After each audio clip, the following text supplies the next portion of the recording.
Les derniers instants de Saint Padre Pio, un voyage mystique vers l'éternité.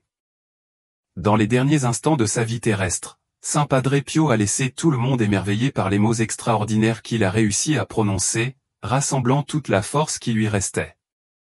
Ces derniers mots pourraient-ils être un signe mystique du compte à rebours jusqu'à son jour ultime? Pourrait-il laisser entrevoir un aperçu de sa destinée au-delà de ce monde? Padre Pio, un saint profondément vénéré par les fidèles, a été honoré des stigmates sacrés ou des blessures qui portaient l'empreinte de la souffrance de Jésus-Christ sur la croix. Pourtant, il a porté ces blessures avec une dignité et une humilité sans pareille, symbole de son extraordinaire voyage spirituel. Sa vie a été marquée par un cycle sans fin de douleurs et de souffrances immenses, mais à travers tout cela, il a enduré avec un silence constant qui en disait long sur sa force intérieure. Ce qui l'a fait tenir malgré de telles épreuves était sa dévotion inébranlable à Jésus-Christ. Dans les heures qui ont précédé la mort de Padre Pio en 1968, un moment encore plus profond s'est produit.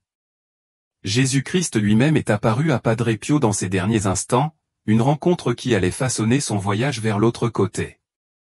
Dans les jours qui ont précédé sa mort, la santé de Padre Pio s'est considérablement dégradée. Bien que fragile et gravement malade, il est resté résolu dans son engagement à servir les autres. Il a insisté pour entendre les confessions, déterminé à mourir debout, sur son lieu de service, entouré de l'acte sacré de la prière et du ministère.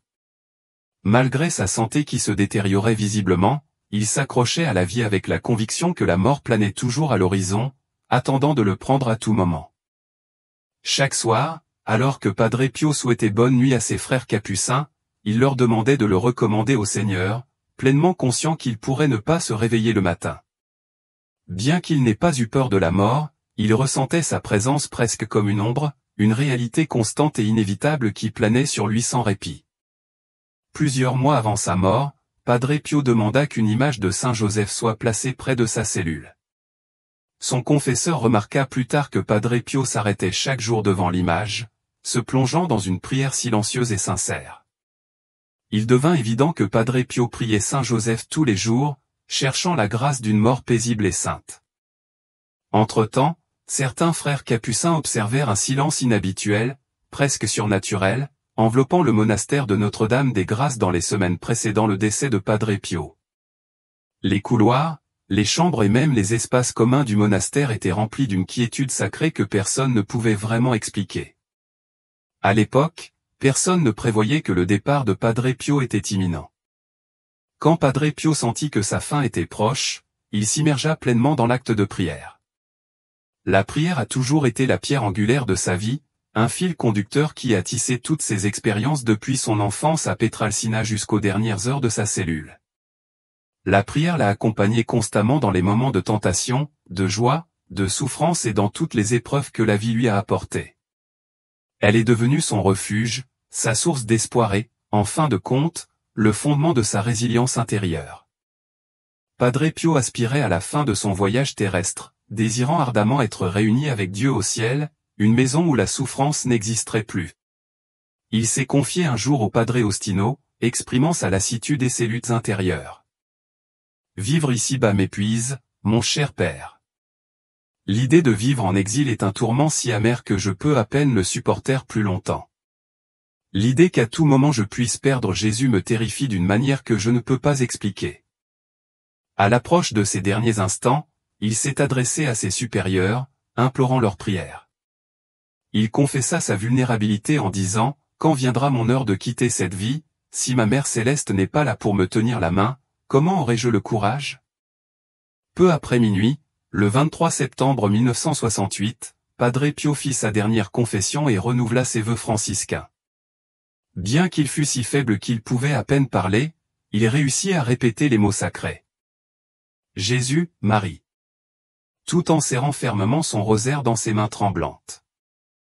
Vers 2h30 du matin, il reprit brièvement ses forces. Le saint, qui avait vécu d'innombrables événements surnaturels au cours de sa vie, semblait voir quelque chose que personne d'autre ne pouvait voir. Il réussit à murmurer. « Je vois deux mères. » L'identité de ces deux mères reste un sujet de profond mystère. Aurait-il pu voir la Sainte Vierge Marie, sa mère spirituelle, et sa mère terrestre, Maria? Ou faisait-il référence à l'Église, qui est souvent décrite symboliquement comme notre mère?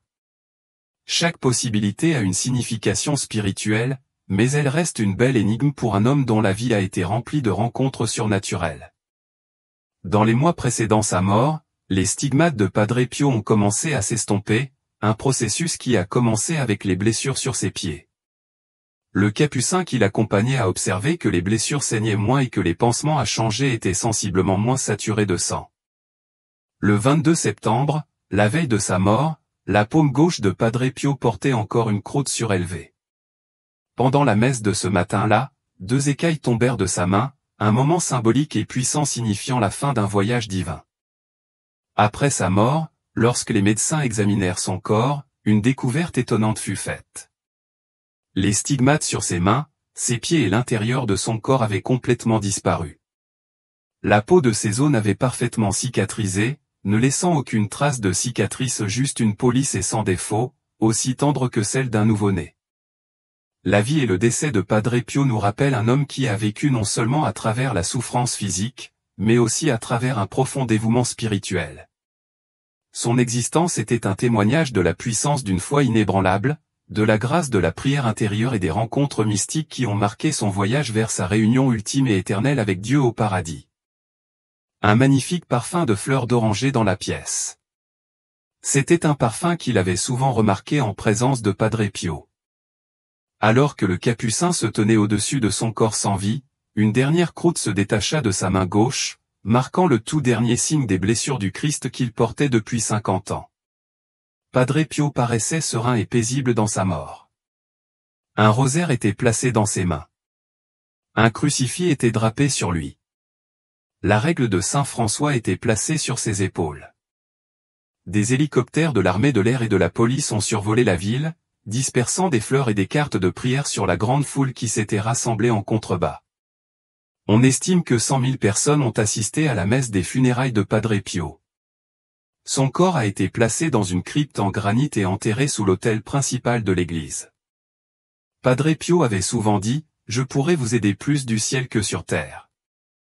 En effet, du ciel, il continue d'aider d'innombrables enfants spirituels à travers le monde. Le 22 septembre, l'église était remplie à pleine capacité par les membres des groupes de prière du monde entier de Padre Pio qui assistaient à la messe ce matin-là. Ils s'étaient réunis à San Giovanni Rotondo pour le congrès international des groupes de prière. Padre Pio a dit la messe ce jour-là en remerciement pour les groupes de prière, et en particulier pour la récente approbation officielle et la reconnaissance qu'ils avaient reçue du Saint-Office à Rome. Padre Pio était ravi de voir que ces groupes de prière étaient bien établis et prospères dans le monde entier. Cependant, lorsqu'il quitta l'autel, il était si faible qu'il faillit s'effondrer, nécessitant le soutien de plusieurs capucins pour le maintenir en équilibre. Padre Pio regarda la foulée, d'une voix frêle, il s'écria « Mes enfants, mes enfants ». Plus tard, il se rendit à la fenêtre du monastère pour saluer et bénir les membres du groupe de prière rassemblés en contrebas. Il était si faible qu'il dut être soutenu par 2 de ses frères. Ce soir-là, vers 21h, Padre Pio utilisa l'interphone pour appeler Padre Pino dans sa chambre. Lorsque Padre Pino arriva, il trouva Padre Pio au lit, les yeux rougis par les larmes. Padre Pio l'avait appelé parce qu'il voulait savoir quelle heure il était. Padre Pio essuya ses larmes avec un mouchoir et lui donna l'heure. Après s'être assuré que Padre Pio allait bien, il retourna dans sa chambre. Dans ces derniers instants, Padre Pio dit, « Si le Seigneur m'appelle aujourd'hui, demande à mes frères de me pardonner pour tous les ennuis que je leur ai causés. Demande à eux et à tous mes enfants spirituels de prier pour mon âme. » Padre Pio dit alors qu'il voulait renouveler ses vœux religieux. Il renouvela ses vœux de pauvreté, de chasteté et d'obéissance. Il dit, « Moi, Padre Pio de Pietrelcina, je fais vœu et promets au Dieu Tout-Puissant, à la Sainte Vierge Marie, à notre Saint-Père Saint François, à tous les saints et à vous, Père, d'observer tous les jours de ma vie la règle des frères mineurs confirmée par le pape Anius, et de vivre dans l'obéissance, sans propriété et dans la chasteté. » Padre Pio souffrait d'arthrite gravée, à 81 ans, il avait la posture voûtée et courbée parce qu'il lui était très douloureux de marcher. Il utilisait un fauteuil roulant la plupart du temps, mais cette nuit-là, pour une raison quelconque, il était capable de se tenir droit. Il marcha rapidement et avec beaucoup d'aisance jusqu'à la véranda, sans avoir besoin d'aide. Quand Padre Pio arriva à la véranda, il tendit la main et alluma la lumière, ce qu'il n'avait pas fait depuis si longtemps. Padre Pio commença alors à fixer intensément une zone particulière de la véranda. Il fixait l'endroit exact où les capucins porteraient son corps sans vie dans quelques heures. Soudain, Padre Pio commença à se sentir très mal. Il voulait retourner dans sa chambre mais il était trop faible pour se tenir debout. Toute couleur avait disparu de son visage et il s'affaiblissait de minute en minute. Il se mit à répéter les mots « Jésus, Marie », encore et encore, tandis que sa voix devenait de plus en plus faible. Puis Padre Pio se mit à fixer intensément un tableau accroché au mur. Il voulait savoir qui c'était. Une figure paternelle répondit « Ce sont des photos de ta mère et de ton père ». Mais Padre Pio dit « Je vois deux mères ». Juste après avoir parlé de voir deux mères, il sembla s'affaiblir. Il se mit à transpirer à froid et ses lèvres commencèrent à bleuir. Le médecin arriva moins de 10 minutes plus tard et se rendit compte que Padre Pio souffrait d'une grave crise d'asthme bronchique. Il lui fit une piqûre ainsi que de l'oxygène. On essaya de soulager sa respiration, devenue difficile et laborieuse, pendant que les médecins faisaient de leur mieux pour l'aider.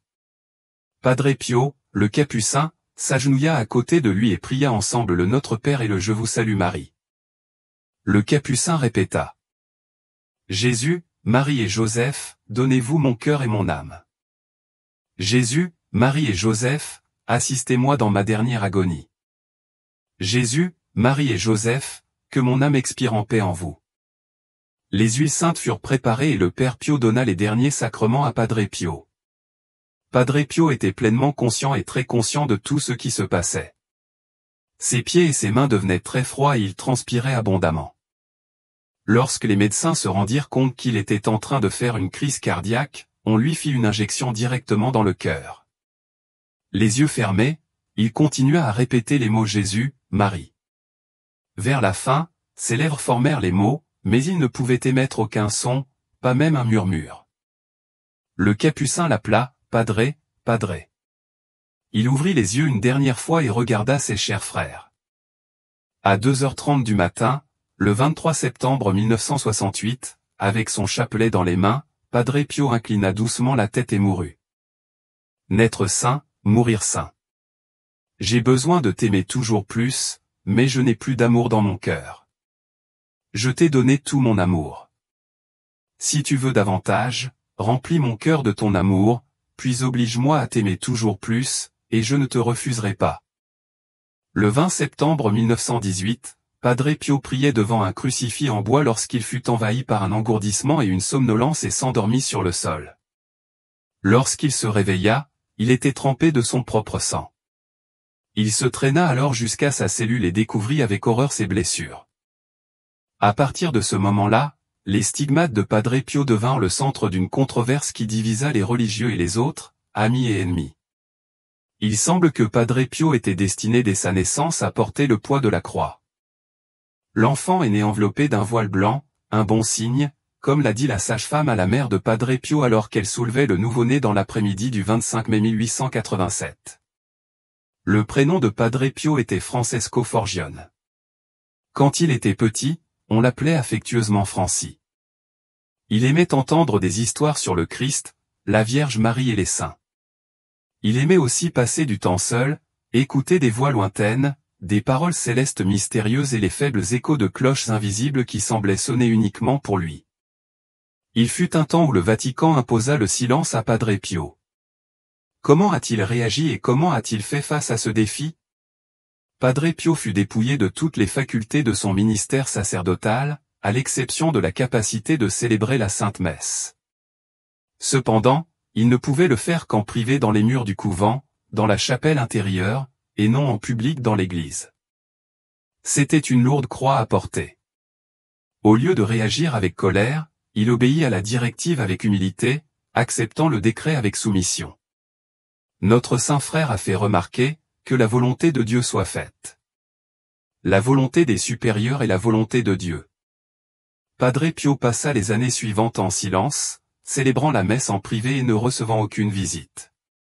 Il lui fut même interdit d'écrire à ses enfants spirituels, malgré son immense bonté, sa pureté de cœur et son service inestimable aux milliers de personnes qui comptaient sur lui spirituellement. Padre Pio a dû faire face à de nombreuses épreuves. Sa sainteté et sa vertu ont été perçues comme une menace par certains prêtres. Ils en voulaient à sa renommée et l'ont faussement accusé d'être un imposteur. Certains de ces prêtres avaient une influence considérable et leurs accusations ont conduit le bureau du Vatican chargé des questions de foi et de morale à prendre des décisions défavorables à l'égard de Padre Pio. Il a été condamné et de sévères restrictions ont été imposées à sa capacité d'exercer son ministère. Tout au long de sa vie, Padre Pio a enduré d'incroyables souffrances, persécutions, humiliations, accusations, calomnies, procès et condamnations, plus que l'on pourrait imaginer. Bien qu'il ait supplié la divine providence de supprimer les signes qui lui avaient causé tant d'affliction et d'incompréhension, il n'a jamais demandé à être soulagé de la douleur qu'il lui avait apportée. Il a plu au Seigneur que son fidèle serviteur l'imite en endurant un calvaire de 50 ans en souffrance, confusion indescriptible et humiliation. De nombreux livres ont été écrits sur les persécutions subies par Padre Pio, le défendant contre les fausses accusations et révélant la mauvaise foi de ceux qui s'opposaient à lui. Les détracteurs et les récits détaillés des événements, les souffrances physiques causées par les stigmates, les efforts extraordinaires requis pour son travail pastoral intensément fructueux, les calomnies et les persécutions qui ont crucifié son âme n'ont fait que le glorifier, même pendant son séjour sur terre. En 1962, des dizaines d'évêques et d'archevêques présents au Concile Vatican II lui ont rendu visite. Le 20 septembre 1968, 50e anniversaire de ses stigmates, Padre Pio sentit que son heure approchait. Le 22 septembre, après avoir célébré sa messe du matin, le peuple se rassembla pour l'honorer. À 10h30, faible et pâle, il avait à peine la force de lever ses mains froides et de bénir la foule depuis la fenêtre de la vieille église.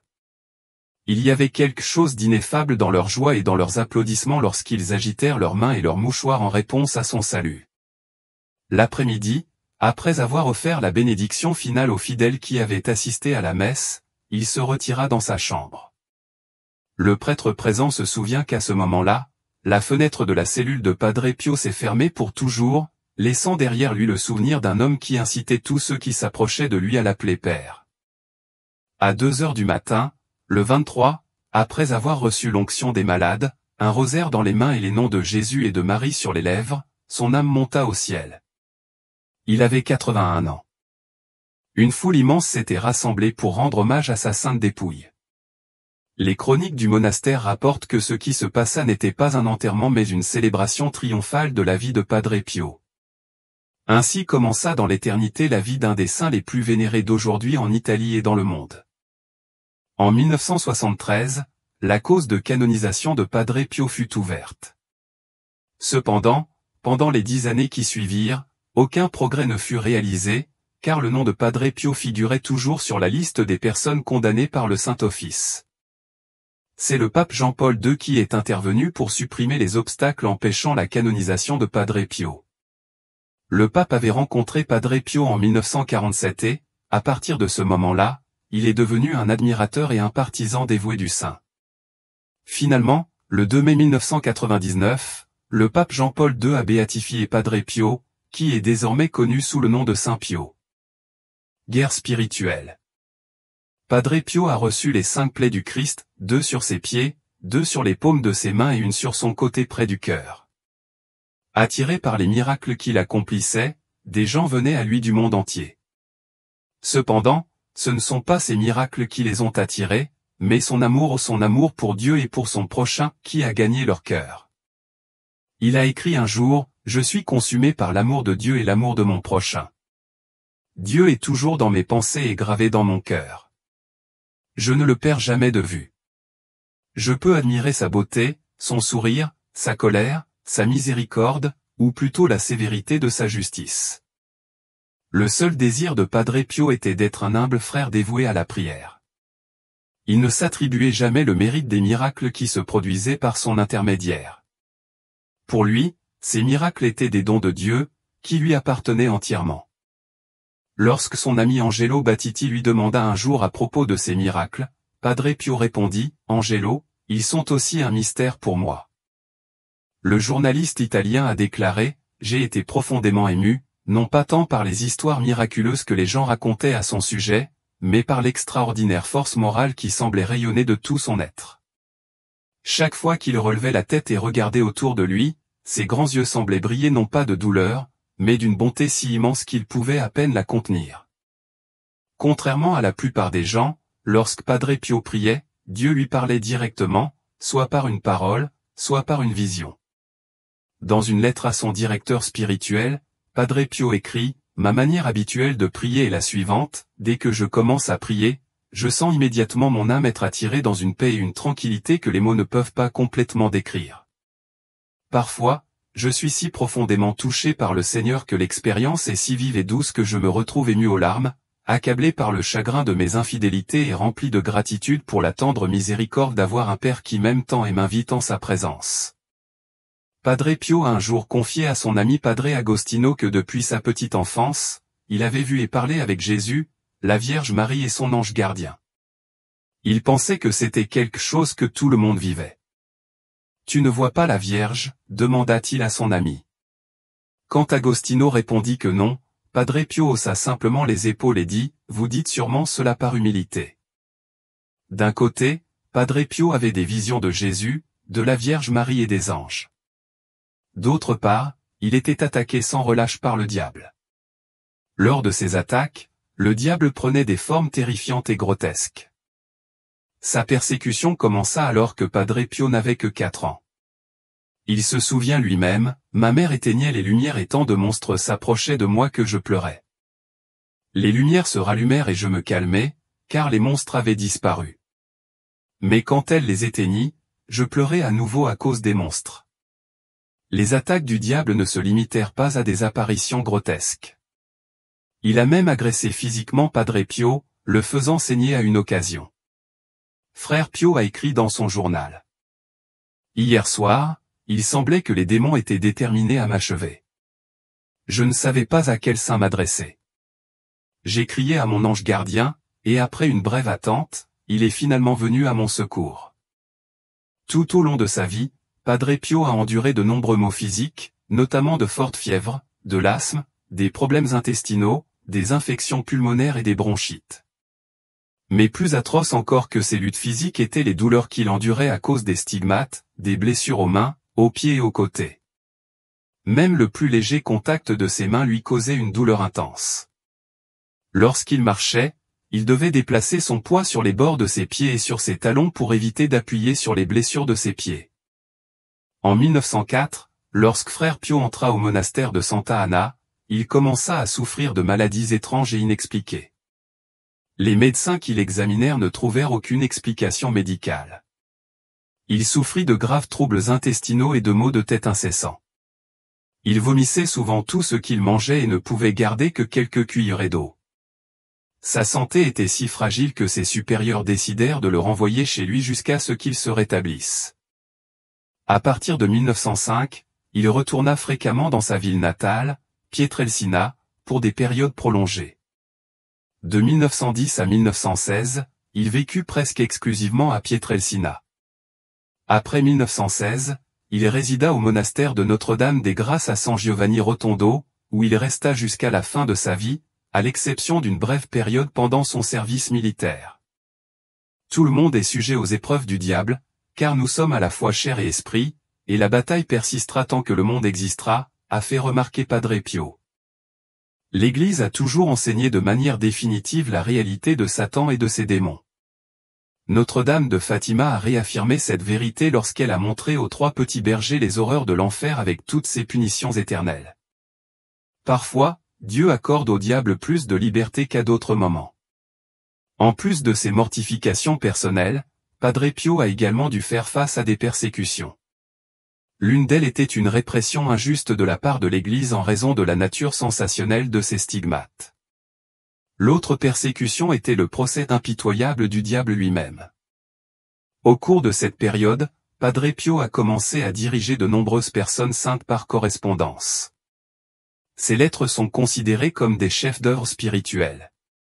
Pourtant, malgré ces épreuves, il a parfois décrit son âme comme entrant dans ce que saint Jean de la Croix appelait la nuit obscure ou une période de sécheresse et d'abandon. C'est une épreuve que Dieu réserve à ceux qui l'ont suivi avec une générosité exceptionnelle et qui sont destinés à la plus haute sainteté. Nous nous demandons tous comment Padre Pio a réussi à triompher des attaques constantes du diable. Il a imité son Seigneur, Jésus-Christ, en résistant aux tentations sournoises du diable, à ses moqueries et à ses persécutions, tant internes qu'externes. Nous pouvons apprendre beaucoup de son exemple, en trouvant des conseils pour nos propres luttes quotidiennes contre l'ancien ennemi de nos âmes. Je vais maintenant partager avec vous quelques citations de la correspondance écrite de Padre Pio à son directeur spirituel, qui nous offre un aperçu de la vie intérieure du saint. Après chaque citation, réfléchissons à la leçon pratique qu'elle peut nous enseigner. Tout d'abord, dans une lettre datée du 20 décembre 1910, Padre Pio écrit : « Je suis entre les mains du diable, qui essaie de m'arracher des bras de Jésus. Mon Dieu, quelle guerre il me livre. Il y a des moments où je suis sur le point de perdre la raison à cause de la violence constante que je dois endurer. Combien de larmes et de gémissements, cher Père, j'envoie au ciel, implorant d'être libéré. Mais peu importe, je ne cesserai jamais de prier Jésus. Le but ultime du diable est de nous séparer des bras de Jésus, de nous isoler de Dieu. » En écrivant à un directeur spirituel, Padre Pio met en lumière sa lutte et recherche des prières. Il faut s'efforcer d'engager sa volonté pour résister aux tentations du diable. Au milieu des larmes et des gémissements, nous devons nous tourner vers Dieu, et non nous détourner de lui, pour être libérés. La persévérance dans la prière est essentielle, car nous devons continuer à prier jusqu'à la fin de l'épreuve. Dans une lettre datée du 17 août 1910, Padre Pio écrit : « Je ris de tout cela comme si cela n'avait aucune importance. Cependant, suivant vos conseils, je crains parfois de ne pas être tout à fait sûr d'être prêt à affronter les ennemis lors de la première attaque. » Conformément aux conseils de son directeur spirituel, Padre Pio s'efforce de garder la perspective, refusant d'accorder une importance excessive aux démons.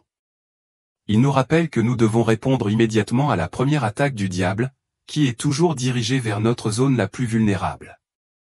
Enfin, dans la lettre écrite le 18 mai 1913, Padre Pio écrit : « Maintenant, mon cher Père, qui pourrait expliquer tout ce que j'ai dû endurer ? J'ai été seul la nuit et le jour. À partir de ce moment, je me suis retrouvé impliqué dans une bataille acharnée avec ces horribles misérables. Ils ont essayé de me convaincre que j'avais été complètement abandonné par Dieu. La tentation de croire que Dieu nous a complètement rejetés est une ruse courante du diable. Nous devons nous accrocher à la vérité de l'alliance d'amour de Dieu, même lorsque nous sommes entourés par les ténèbres de la guerre spirituelle. » Pio ne recule pas et n'admet pas la défaite.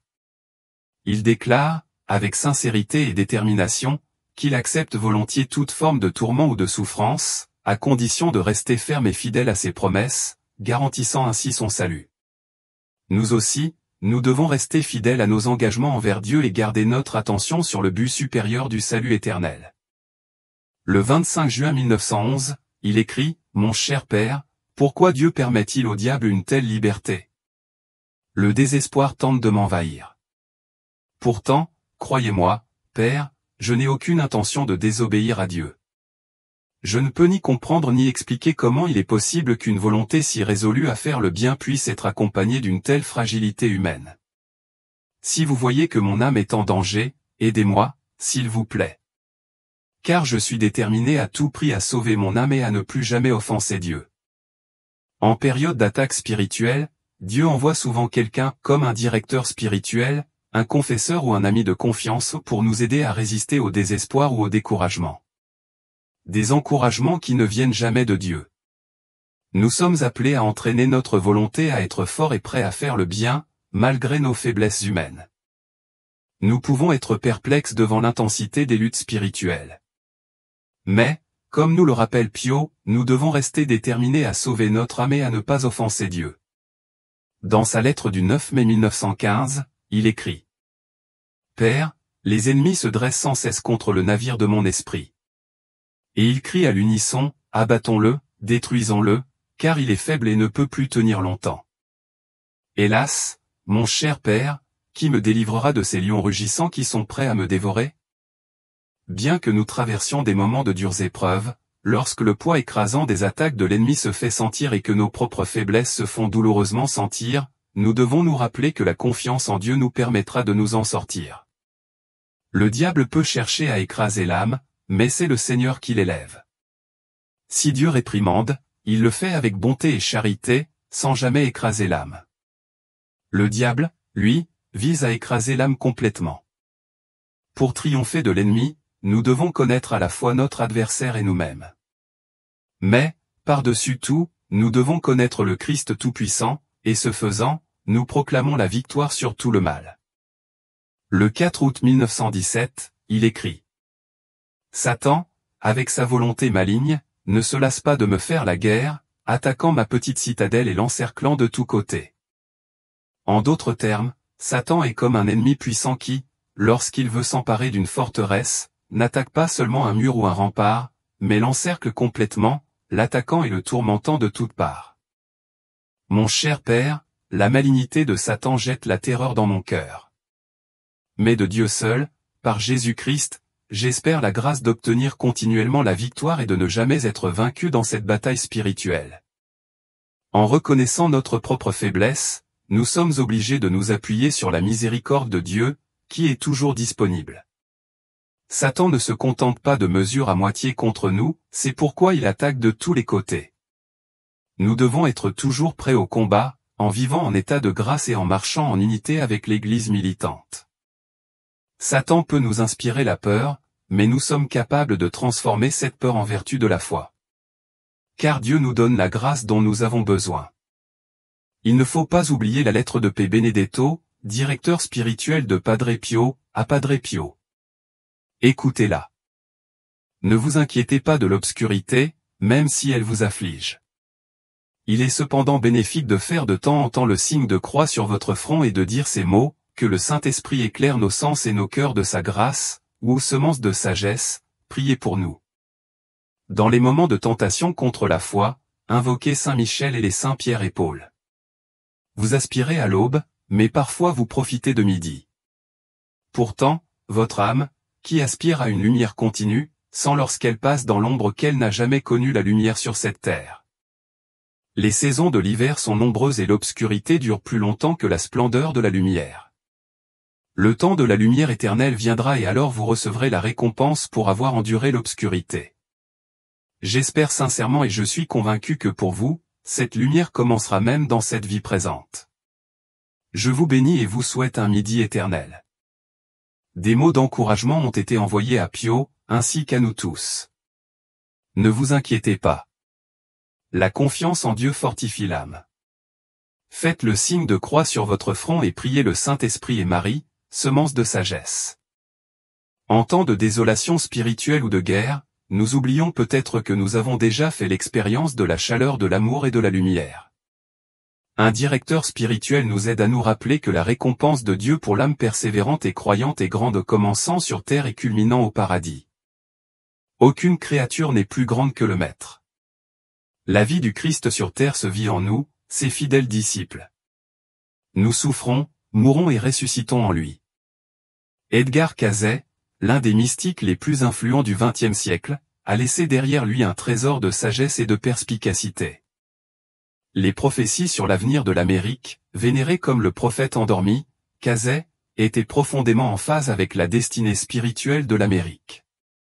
Il prévoyait à la fois des luttes et des moments de triomphe qui façonneraient le chemin de la nation. Ces visions résonnent en nous aujourd'hui, en particulier à une époque où des slogans politiques tels que Make America Great Again dominent le discours. Mais que signifie vraiment la vraie grandeur ? Alors que les interprétations modernes se concentrent souvent sur la puissance économique, la fierté nationale et la puissance mondiale, la perspective de Cayce était bien plus large. Il a mis l'accent sur les valeurs spirituelles, l'intégrité morale et l'appel à diriger le monde avec paix et compassion. Alors que les États-Unis sont confrontés à des défis critiques à l'approche de 2025, allant de la division politique aux bouleversements économiques, les idées prophétiques de Cayce sont plus pertinentes que jamais. Ces prédictions ne parlaient pas seulement de difficultés, mais aussi d'opportunités de renouveau, appelant à un retour aux idéaux supérieurs qui définissaient autrefois la grandeur de la nation. Cette vidéo explorera la profonde compréhension de Cazé du rôle de l'Amérique dans le monde, en approfondissant sa vision du leadership spirituel et de la responsabilité morale. Avec l'idée de Cazé de la grandeur de l'Amérique, une idée qui transcende la richesse et le pouvoir, comment ces prophéties intemporelles s'alignent-elles sur le monde complexe d'aujourd'hui? Rejoignez-nous pour découvrir une perspective sur la grandeur qui exige bien plus que le simple succès matériel. Pour Cazé, le destin de l'Amérique n'a jamais été une question de domination militaire ou de suprématie économique. Au lieu de cela, il voyait le pays comme un phare de leadership spirituel et moral, chargé d'inspirer le monde par la compassion, la justice et la liberté. La grandeur aux yeux de Cazé n'était pas définie par la supériorité mais par le courage de diriger par le service, l'humilité et l'intégrité. In God We Trust n'était pas seulement une devise pour lui, c'était une charge divine, un rappel de la vocation supérieure de l'Amérique en tant que ville sur une colline. C'était la boussole morale de l'Amérique, guidant non seulement son peuple mais donnant un exemple à suivre au monde. Plongeons-nous plus profondément dans la vision de Cazé et explorons comment son message pourrait remodeler notre compréhension de ce que signifie vraiment être grand. La vision de Cazé suggère que la véritable force de l'Amérique ne réside pas dans sa puissance militaire ou économique, mais dans les principes qu'elle défend et les valeurs qu'elle rayonne. Surtout dans les moments d'épreuve, il croyait que la grandeur de l'Amérique n'était pas quelque chose à proclamer haut et fort, mais quelque chose à vivre tranquillement dans des actes quotidiens de bonté et de service à l'humanité. Selon Cazé, le pays ne remplirait son rôle divin que s'il restait aligné sur ses principes fondateurs, faisant écho aux idéaux bibliques d'humilité devant Dieu et de bonté envers les autres. Mais Cazé n'a pas seulement brossé un tableau idéaliste. Il a également été franc à propos des épreuves auxquelles l'Amérique serait confrontée. Il a prévu que le chemin vers la grandeur serait semé d'embûches. Dans plusieurs de ses lectures, il a mis en garde contre les crises, à la fois internes et externes, qui mettraient à l'épreuve la détermination morale de la nation.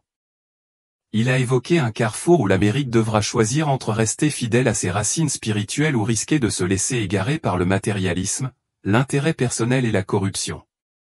Dans une lecture, Cazé a décrit une vision de l'Amérique aux prises avec l'inégalité économique, une prédiction qui semble de plus en plus pertinente dans le monde d'aujourd'hui.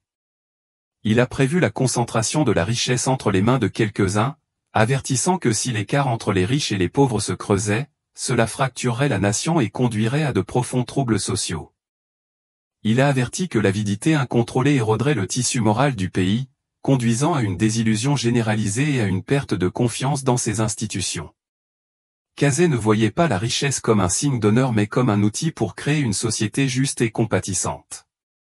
Son message était clair, si l'Amérique s'éloignait trop de ses valeurs spirituelles, elle ferait face à de profondes conséquences.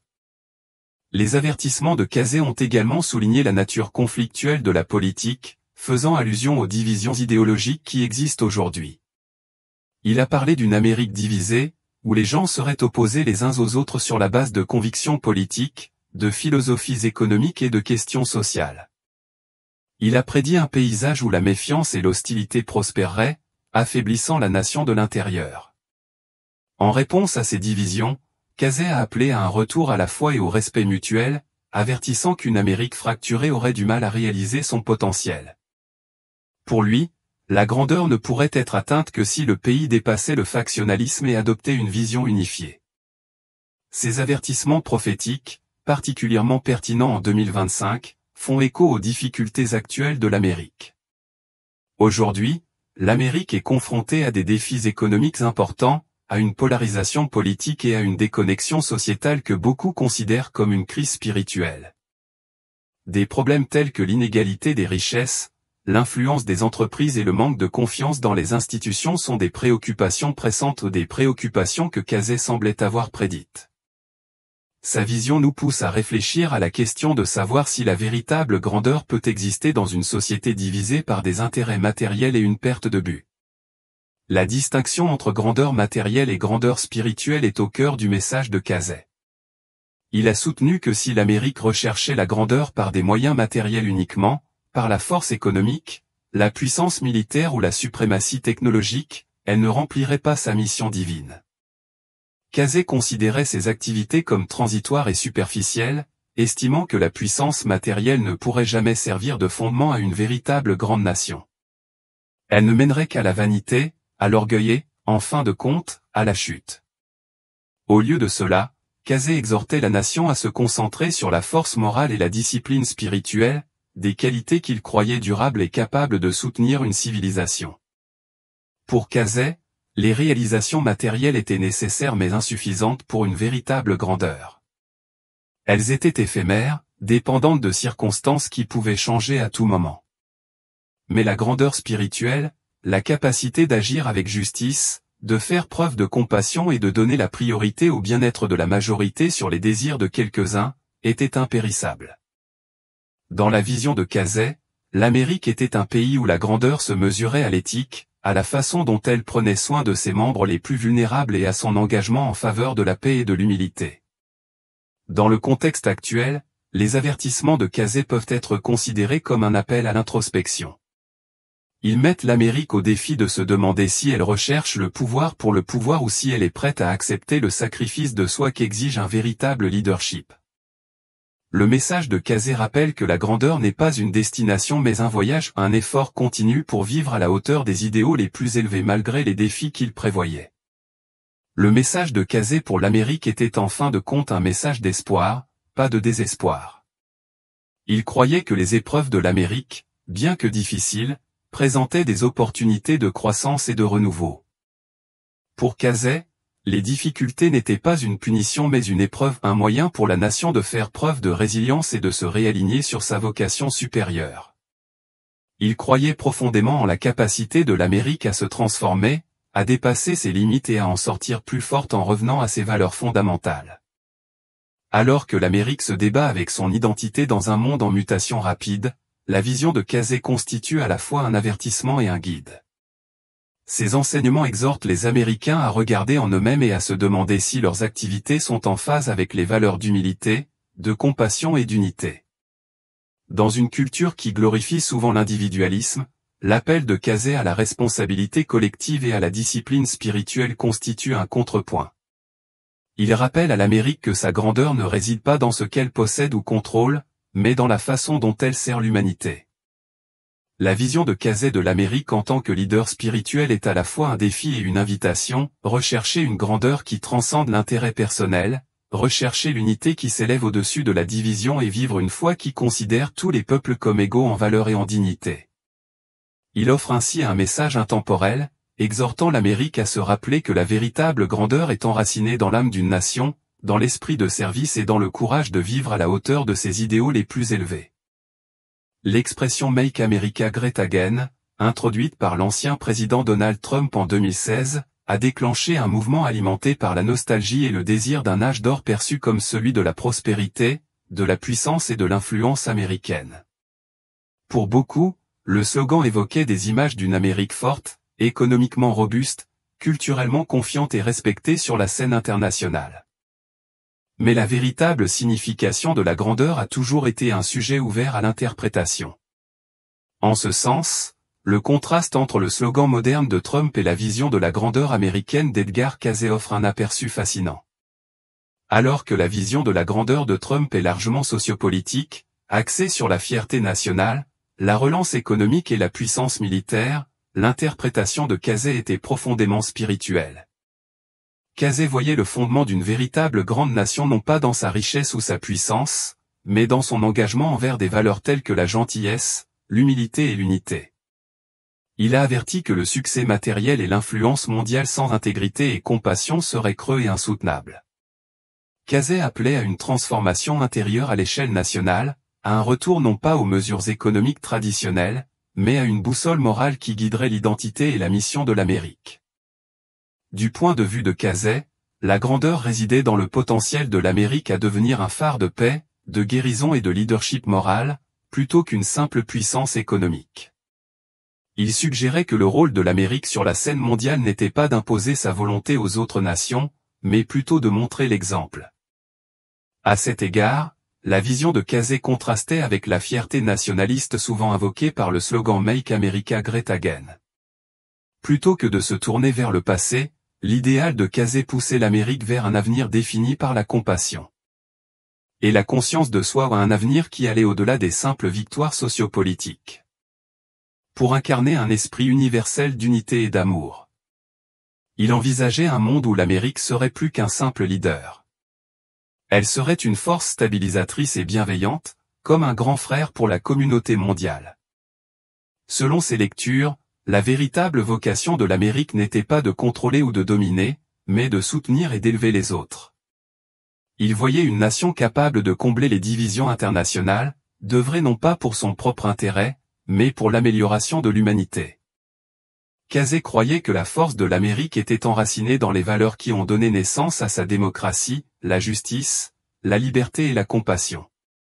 Alors que la grandeur moderne est souvent mesurée en termes de domination économique, d'innovation technologique ou de prouesse militaire, Casey concevait la grandeur comme un leadership moral. Ce leadership moral exigeait de l'humilité et un engagement envers des principes plus élevés que l'intérêt personnel. Il affirmait que si l'Amérique pouvait incarner des idéaux tels que l'équité, la liberté et la gentillesse, elle inspirerait d'autres nations à suivre son exemple, conduisant à un monde moins défini par les conflits et davantage par le respect mutuel et la coopération. Cette vision de l'Amérique comme une figure de grand frère est devenue particulièrement pertinente à une époque marquée par les tensions mondiales, la crise climatique et les défis humanitaires. Casey espérait que l'Amérique incarnerait une voie alternative vers la paix, un soft power ancré dans l'action fondée sur des principes plutôt que sur la coercition économique ou militaire. L'une des croyances les plus profondes de Casey était sa foi dans la résilience de l'Amérique. Il considérait que la nation n'était pas à l'abri des défis, mais qu'elle possédait la force intérieure pour les surmonter. Il a anticipé des périodes difficiles et des cycles de perturbations, mais il les a également vus comme des opportunités de renouveau. Pour Casey, la résilience n'était pas seulement la capacité à rebondir après une crise. C'était une force spirituelle profonde qui propulserait la nation vers l'avant, l'aidant à en sortir plus sage et plus unie. Dans le contexte des difficultés de l'Amérique en 2025, l'accent mis par Casey sur le renouveau semble particulièrement pertinent. La nation est confrontée à des défis complexes tels que les inégalités économiques, la dégradation de l'environnement et de profondes divisions politiques. Beaucoup pensent que l'Amérique est à nouveau à la croisée des chemins, incertaine de son identité et de son objectif dans un monde en évolution rapide. La vision de la résilience de Casey, fondée sur l'unité, la compassion et les valeurs spirituelles, offre un cadre pour traverser ces crises modernes. Plutôt que de prôner un retour rapide aux gloires passées, Casey a appelé à une redéfinition de la grandeur enracinée dans l'empathie et le bien-être collectif. En 2025, ces mots résonnent avec une profonde urgence. Il a suggéré que la véritable grandeur n'est pas une réalisation statique mais un processus évolutif qui exige une résilience de l'esprit, une volonté de faire face aux divisions internes, un altruisme et un objectif qui transcendent les objectifs économiques ou politiques. La vision de Casey met l'Amérique au défi d'affronter ces épreuves avec foi et humilité, de se concentrer sur la guérison plutôt que sur la victoire et de s'efforcer d'atteindre une unité qui transcende les frontières politiques ou économiques. Le contraste entre les interprétations de Casey et de Trump de la grandeur met en évidence deux visions fondamentalement différentes de l'Amérique. Le slogan de Trump, « Make America Great Again », fait appel à une version de la grandeur enracinée dans des succès tangibles, la richesse, le pouvoir et la domination. Alors que la vision de Casey mettait l'accent sur une compréhension plus spirituelle, il voyait la grandeur comme un idéal élevé qui allait au-delà des réalisations matérielles. Elle était définie par la morale et l'exemple spirituel de Casey pour le monde. Alors que la vision de Trump célèbre les réalisations passées, celle de Casey se tourne vers l'avenir, poussant l'Amérique à évoluer spirituellement et moralement. Casey a rejeté la nostalgie du passé, exhortant la nation à avancer spirituellement et éthiquement. Son sens de la grandeur était holistique, considérant l'Amérique comme une nation qui s'élèverait au-dessus des ambitions égoïstes pour embrasser un but plus élevé, celui de l'unité, de la compassion et de l'engagement à élever l'humanité. De cette façon, l'idée de Casey de la grandeur américaine remet en question le statu quo politique moderne, en appelant à la force intérieure plutôt qu'à des démonstrations extérieures de puissance. Il pensait que l'influence la plus profonde de l'Amérique viendrait de sa capacité à incarner des valeurs qui résonnent à l'échelle mondiale, et non de la puissance militaire ou de la domination économique. la vision de Cazet suggère que le voyage spirituel de l'Amérique sera une force clé pour définir son avenir, la plus grande force du pays ne résidant pas dans le regard en arrière mais dans un engagement inébranlable envers des valeurs qui regardent vers l'avenir. Le concept de grandeur de Cazet exige quelque chose de profondément transformateur de la part de l'Amérique. Cela nécessite un changement de l'intérieur, une guérison des divisions internes et un engagement au service des intéressés et à la paix. Il croyait que si l'Amérique pouvait relever ce défi, elle ne se contenterait pas de surmonter ses difficultés actuelles, mais inspirerait le monde à atteindre son propre potentiel supérieur. Pour Cazet, la grandeur n'était pas une question de succès ou de domination, mais d'héritage de compassion, de justice et de force morale d'une nation. Dans sa vision, la grandeur était une expression profonde de l'âme de l'Amérique, où ses plus vraies réalisations se mesureraient non pas en termes de richesse ou de puissance politique, mais en termes d'engagement envers des principes universels, l'empathie, l'équité et le courage de servir l'humanité. Cette vision est intemporelle, un appel à l'Amérique pour qu'elle soit une ville sur une colline, un phare d'espoir et de guérison dans un monde marqué par la souffrance et la division. Cette interprétation de la grandeur contraste fortement avec la façon dont le terme est souvent utilisé dans les contextes politiques modernes. Le slogan de Trump fait appel au désir d'un retour à une ère de force économique et de fierté nationale. Cette version de la grandeur célèbre le succès matériel, la puissance militaire et la position internationale. Cependant, bien que Cazet ait reconnu l'importance de ces aspects, il les considérait comme secondaires par rapport aux valeurs fondamentales d'une nation. Pour Cazet, la grandeur n'était pas un état fixe à reconquérir, mais un voyage, une évolution spirituelle. Une évolution que l'Amérique doit poursuivre à mesure qu'elle mûrit pour devenir une nation plus éclairée. La notion de grandeur de Cazet est un appel à l'auto-actualisation collective. Il demande à l'Amérique de rechercher la grandeur non pas par des démonstrations de richesse ou de pouvoir, mais par des qualités intérieures d'honnêteté, de compassion, d'unité et d'humilité. Il croyait qu'une véritable grande nation ne serait pas définie par la richesse ou l'influence, mais par la façon dont elle prend soin de ses citoyens les plus vulnérables. Sa vision de la grandeur est inclusive, fondée sur la responsabilité sociale et motivée par une vision morale qui s'étend au-delà des frontières du pays. Pour Cazet, la grandeur était en constante évolution. Elle ne pouvait pas être trouvée dans un chemin idéalisé du passé, mais dans un avenir où l'Amérique cherchait continuellement à s'améliorer spirituellement et éthiquement. Cazet comprenait que la grandeur doit évoluer pour répondre aux besoins de chaque génération. Il reconnaissait les défauts de l'Amérique, mais les considérait comme des opportunités de croissance, et non comme des raisons de s'accrocher à des idées dépassées. Sa vision appelait à une grandeur tournée vers l'avenir, une grandeur qui allait au-delà du succès matériel pour atteindre une force plus profonde, enracinée dans l'unité, la compassion et la justice. Cette approche de la grandeur peut sembler radicale aujourd'hui, surtout lorsque les interprétations modernes de la grandeur impliquent souvent de retrouver la force perdue. Cependant, Cazet croyait que la plus grande puissance ne réside pas dans la puissance militaire ou la domination économique, mais dans la promotion d'un esprit d'unité et de compassion qui pourrait servir d'exemple mondial. Pour Cazet, la véritable puissance de l'Amérique résiderait dans son leadership moral, un leadership basé sur l'amour et l'intégrité, et non sur la force ou la peur. La prophétie de Cazet reste un rappel convaincant du potentiel de l'Amérique à montrer l'exemple, non par la force, mais par la compassion et l'intégrité. Dans le monde d'aujourd'hui, marqué par des défis mondiaux et des changements dans les paysages économiques et environnementaux, la vision de Cazet offre une voie alternative. Une voie à la fois urgente et intemporelle. Il considérait la grandeur comme une qualité vivante, une qualité que l'Amérique pouvait acquérir en remplissant ses obligations spirituelles et éthiques. En redécouvrant ses valeurs fondamentales, l'unité, la compassion et la force morale, l'Amérique peut tracer la voie vers une influence durable dans le monde. Alors que l'Amérique se trouve à la croisée des chemins du changement en 2025, la vision de Cazet fournit des orientations pour les défis à venir. Elle rappelle que les choix les plus importants de la nation ne porteront pas sur les politiques ou les profits, mais sur l'esprit avec lequel elle s'acquitte de ses responsabilités envers ses citoyens et le monde. Pour Cazet, la grandeur n'est pas une étiquette à revendiquer mais un voyage à poursuivre. Un voyage qui appelle continuellement l'Amérique à inspirer, à élever et à unir. En fin de compte, ces prophéties mettent au défi les Américains, tant les dirigeants que les citoyens, d'incarner la grandeur d'une manière qui transcende la politique et de rechercher un avenir où la puissance de la nation sera définie par la paix et la compassion. Dans cette optique, la question pour l'Amérique en 2025 et au-delà n'est pas seulement de rendre à l'Amérique sa grandeur, mais de la rendre plus grande que jamais. Cela signifie faire des choix qui reflètent les idéaux les plus élevés de l'humanité.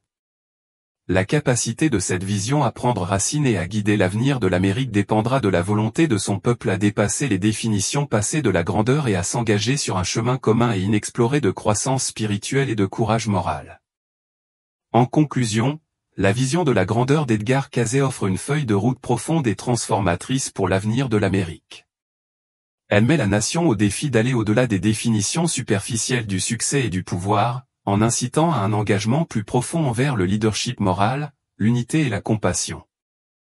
À une époque où les tensions mondiales et les luttes intérieures semblent définir le moment présent, l'appel de Cayce au renouveau spirituel et à la croissance collective résonne avec une urgence intemporelle.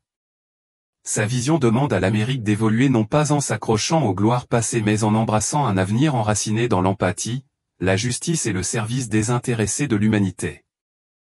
Alors que nous sommes confrontés aux défis de 2025 et au-delà, la question n'est pas seulement de rendre à l'Amérique sa grandeur, mais de la rendre plus grande que jamais.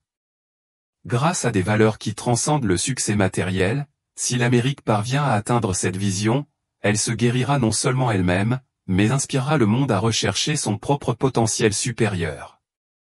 C'est un appel à nous tous à regarder vers l'intérieur, à réfléchir à notre objectif commun et à nous engager sur la voie de l'unité, de la compassion et de l'intégrité morale. Les responsabilités et les idéaux les plus élevés de l'humanité. Merci d'avoir regardé. Si vous avez trouvé cette vidéo instructive, veuillez lui donner un coup de pouce et n'oubliez pas de vous abonner à notre chaîne, Nostradamus Onveled, pour plus de contenu sur les prophéties et les prédictions futures. Appuyez sur la cloche de notification pour ne manquer aucune mise à jour future. N'hésitez pas à partager cette vidéo avec toute personne susceptible de l'apprécier. Et nous vous reverrons dans la prochaine. Depuis près de 5 siècles, l'ordre des Jésuites a fait l'objet de nombreuses théories du complot. L'une des plus notables concerne une prophétie sur le dernier pape. L'idée est que l'élection d'un pape jésuite pourrait marquer le début de la fin des temps. Il existe des preuves convaincantes suggérant que cette prophétie se déroule peut-être sous nos yeux. Assurez-vous de rester avec nous jusqu'à la fin de cette vidéo pour découvrir la vérité troublante derrière la prophétie du dernier pape. Pour bien comprendre ce qui se passe, nous devons revisiter le passé. En 1885, la bienheureuse Anne-Catherine Emmerich a eu une vision sur l'avenir de l'Église. Cette vision était à la fois unique et quelque peu alarmante. Et c'est là que les choses prennent une tournure surprenante. Dans sa vision, des individus justes et pieux, en particulier le clergé, ont été persécutés, torturés et emprisonnés dans le monde entier. Une étrange fausse église a été construite, défiant toutes les règles établies. Sans ange supervisant sa création, elle ressemblait à une église créée par des mains humaines, remplie de confusion et de division plutôt qu'à quelque chose de divin.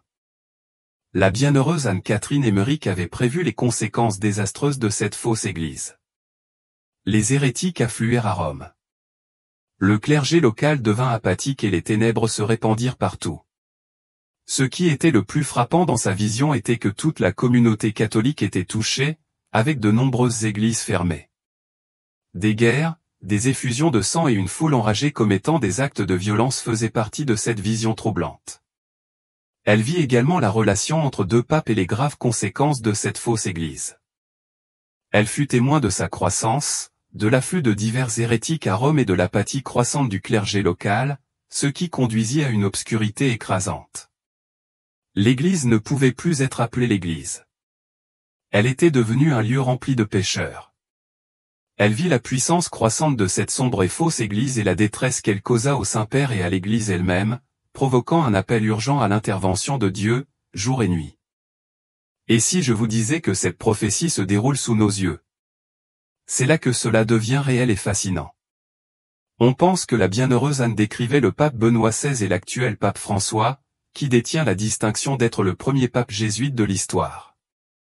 Les jésuites sont bien connus au sein de la communauté catholique, suscitant à la fois l'admiration et la critique. Par exemple, le marquis de Lafayette, un homme d'État et général français, un jour. Il a commenté la nature rusée et dangereuse des prêtres jésuites catholiques romains. Il les a accusés d'avoir déclenché des guerres en Europe. Un autre fait intrigant à propos des jésuites est leur expulsion répétée de divers territoires, notamment de l'Empire portugais, des régions françaises, des deux Siciles, de Malte, de Parme, de l'Empire espagnol, de l'Autriche et de la Hongrie au cours des années 1700. La démission du pape Benoît XVI en 2013 a été un événement important. C'était la première fois qu'un pape démissionnait depuis les années 1400. La coexistence de deux papes pendant cette période a ajouté une tournure intéressante. Il existe également de nombreuses spéculations autour de l'identité de l'Antéchrist, la figure destructrice de la fin des temps. L'une des théories les plus courantes implique le pape de l'Église catholique romaine, des personnages historiques comme Jean-Paul II et Benoît XVI étant suggérés comme de possibles antéchrists. Le pape François est également la cible de telles spéculations. La question se pose, existe-t-il des preuves bibliques suggérant qu'un pape pourrait être l'antéchrist? Eh bien, les choses sont sur le point de devenir encore plus troublantes. Les spéculations se concentrent souvent sur Apocalypse 17h9, qui décrit un système maléfique de la fin des temps représenté par une femme chevauchant une bête. Le verset déclare, « Cela demande un esprit sage ». Les 7 têtes sont 7 montagnes sur lesquelles la femme est assise. Dans l'Antiquité, Rome était connue comme la ville aux 7 collines en raison de sa structure géographique. Les caractéristiques géographiques font que certains associent cette description à Rome et, par extension, à l'Église catholique romaine. La Bible comprend des passages qui prédisent l'arrivée d'une figure de l'Antéchrist à la fin des temps. Si ce système maléfique est effectivement lié à Rome, le pape devient un candidat plausible. Mais saviez-vous que certains commentateurs de la Bible ne sont pas d'accord avec cette interprétation? Ils soutiennent que la femme symbolise la ville de Babylone, et non l'Église catholique. Ils soutiennent également que les 7 collines font référence à 7 rois représentant les empires mondiaux historiques. Ils soutiennent que les 7 collines de Rome ne sont pas le point central. À l'époque de l'Apocalypse, 5 empires étaient tombés, l'un d'eux était encore debout, Rome, et un autre était encore à venir, l'empire de l'Antéchrist. Peu importe qui pourrait être l'Antéchrist, le plus important est d'être vigilant quant à sa venue et d'apprendre à le reconnaître ainsi que ceux qui partagent son esprit. Mais ce n'est pas tout. Il y a une autre prophétie qui est carrément effrayante, la prophétie de Saint Malachie. Prêtez-y une attention particulière maintenant. Malachie est célèbre pour une série de prophéties qu'il aurait écrites en 1139. Ces prophéties prédisent les futurs papes à partir du pape Célestin III, se poursuivant jusqu'aux 112 papes suivants. Le dernier pape, selon Malachie, serait Petrus Romanus, Pierre le Romain. Son règne se terminerait avec le jour du jugement. La prophétie, publiée pour la première fois en 590 après Jésus-Christ, a depuis été publiée. A suscité de nombreux débats. Récemment, elle a suscité un regain d'attention en raison de la démission du pape Benoît XVI, le pape François étant considéré comme le dernier pape selon la vision de Malachie. Les 5 derniers papes de la prophétie de Malachie sont les suivants.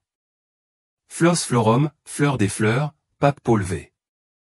Sidémède l'un de 2001. Polydel Solu, du labeur du soleil. Pape Jean-Paul II, Gloria Olive, gloire de l'olivier. Pape Benoît XVI. Petrus Romanus, Pierre le Romain. Pape François Ier. Certains ont tenté de corréler la prophétie avec les caractéristiques de chaque pape, bien que toutes les connexions ne semblent pas crédibles. Cependant, c'est là que cela devient particulièrement intrigant. La prophétie sur le dernier pape décrit un futur Pierre le Romain, qui guidera son troupeau à travers des temps d'épreuve, suivi de la destruction de la ville et du jugement final. Certains interprètent cela comme une référence à l'Antéchrist ou au faux prophète d'Apocalypse 19 à 20. D'autres y voient une prédiction d'un pape noir dans les écrits de Malachie. Comme Malachie était profondément enraciné dans la doctrine catholique, ces prophéties restent sujettes à débat. Le concept de pape, cependant, n'est pas soutenu par la Bible. Au lieu de se fier aux rêves d'un mystique catholique, il vaut mieux faire confiance à ce que la parole de Dieu enseigne dans les livres de Daniel, de l'Apocalypse et de Zacharie. La Bible met en garde contre les faux prophètes qui induisent les gens en erreur avec leurs mensonges trompeurs. Mais les prophéties ne s'arrêtent pas là. Une autre qui ne manquera pas de vous surprendre est la prophétie de Nostradamus. Selon Nostradamus, le pape François est prédit comme étant le dernier vrai pape. Son successeur, Pierre, devrait déclencher un scandale qui conduira à la chute de l'Église catholique romaine. Les écrits de Nostradamus décrivent la persécution finale de la Sainte Église romaine, au cours de laquelle Pierre le Romain conduira son troupeau à travers des tribulations. Après cela, la ville aux 7 collines sera détruite et le juge redoutable jugera le peuple. De plus, Nostradamus parle d'un nouvel ordre mondial, où il mentionne l'union de 2 forces, l'une masculine et l'autre féminine. Il suggère que leur alliance sera de courte durée et que les effets positifs seront également éphémères. Bien qu'il n'y ait aucune preuve concrète que ces prophéties se réaliseront, elles ont suscité une attention considérable en ligne. Les prédictions de Nostradamus n'incluent pas de date précise, mais les gens les ont liées à d'éventuels événements futurs. Arrêtons-nous ici un instant, alors que nous sommes au bord d'un changement de perspective important. Tout au long de l'histoire chrétienne, il y a eu des moments où les croyants ont spéculé que la fin des temps prophétisés approchait. Certains sont allés jusqu'à fixer des dates exactes pour ces événements anticipés, pour finalement se tromper. Un bon exemple est celui d'Harold Camping, un prédicateur radiophonique bien connu, qui a fait des prédictions très publiques pour les années 1994 et 2011, qui ne se sont finalement pas matérialisées comme prévu. Ces échecs répétés mettent en évidence les défis inhérents à l'interprétation précise des textes prophétiques. Dans Apocalypse 17, on trouve une description vivante des martyrs de Jésus et d'une mystérieuse femme assise sur cette tête ou montagne. Historiquement, Rome se distingue comme la seule ville connue pour être associée à cette colline. La description de la mystérieuse Babylone dans l'Apocalypse où une entité parée d'or, vêtue d'écarlate et de pourpre correspond étroitement à l'imagerie attribuée au Vatican et à l'Église catholique. Cela suggère un rôle important pour le Vatican dans le contexte de ces prophéties. Lorsque nous examinons les différents facteurs en jeu, tels que l'accomplissement de la prophétie de Saint Malachie sur la lignée des papes, le passé tumultueux et le passé jésuite du pape François, et le symbolisme des 7 collines, il devient de plus en plus plausible que ces éléments indiquent l'implication du Vatican dans l'accomplissement des prophéties de la fin des temps. À une échelle plus large, compte tenu de la scène mondiale et de l'émergence potentielle de personnages importants de la fin des temps, comme l'Antéchrist ou le faux prophète, le pape François semble correspondre à certaines de ces descriptions prophétiques. Si certains pensent qu'il pourrait y avoir un écart entre le dernier pape de Saint Malachie et le successeur prédit, connu sous le nom de P. Romanus, il semble plus probable que la succession papale reste continue. Dans ce scénario, le pape François serait le 112e pape d'une lignée ininterrompue de successeurs. Alors, quel est le rapport entre tout cela et nous aujourd'hui en termes pratiques? Le pape François se présente souvent comme un réformateur, déterminé à relever les défis auxquels l'Église catholique est actuellement confrontée.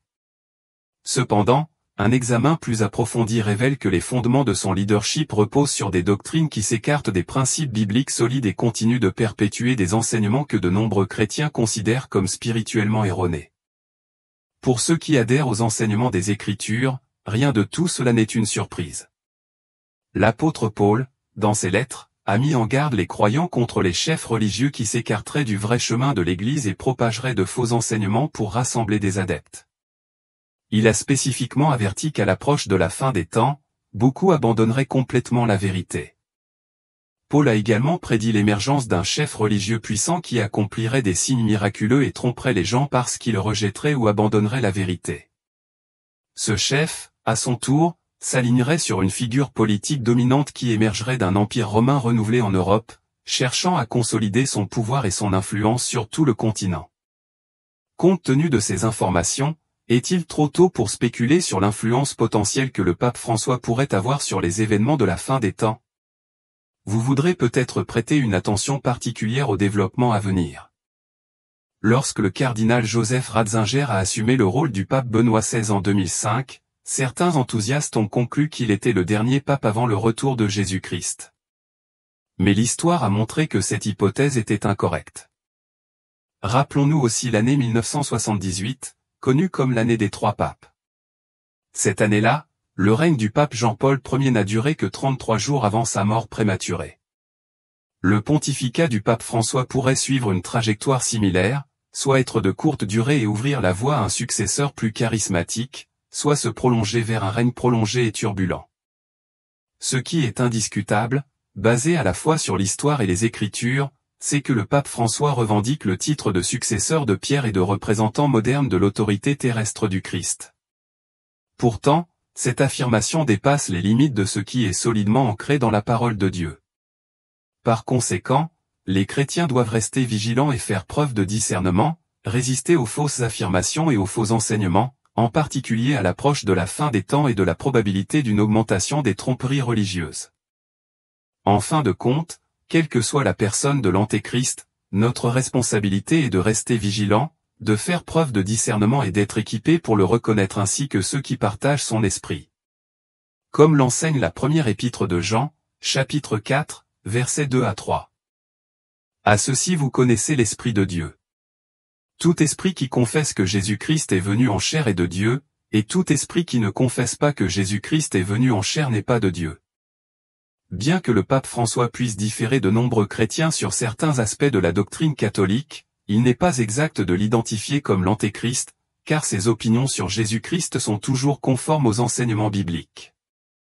Bien qu'il soit concevable qu'un futur pape puisse finalement jouer un rôle en tant qu'antéchrist en servant potentiellement de faux prophètes prédits dans les Écritures, la Bible ne nous donne pas de réponse définitive sur l'identité de ce personnage. Néanmoins, nous devons rester vigilants, discernants et enracinés dans les Écritures, en veillant à être prêts à reconnaître les signes et à affronter les tromperies qui pourraient survenir à mesure que la fin des temps se déroule.